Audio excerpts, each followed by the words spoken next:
உங்க மூளையை கலட்டி முதல்ல குப்பையில போடுங்க. கேட்கவே கோவமா இருக்குல்ல, ஆனா அதுதான் உண்மை. ஒரு மலை உச்சியில கார் இருட்டுல ஒருத்தர் கால் சரிக்கு பள்ளத்துல விழுந்தான். நல்ல வேலை ஒரு மரக்கிளையை பிடிச்சு தொங்கிட்டு இருந்தான்.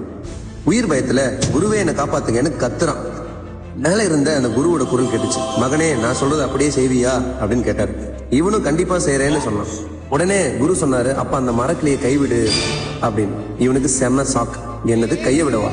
விட்டா செத்துருவேனே, இவருக்கு பைத்தியமா என்ன அப்படின்னு யோசிச்சு குருவோட பேச்சை நம்பாம அந்த கிளையை விடவே இல்லை.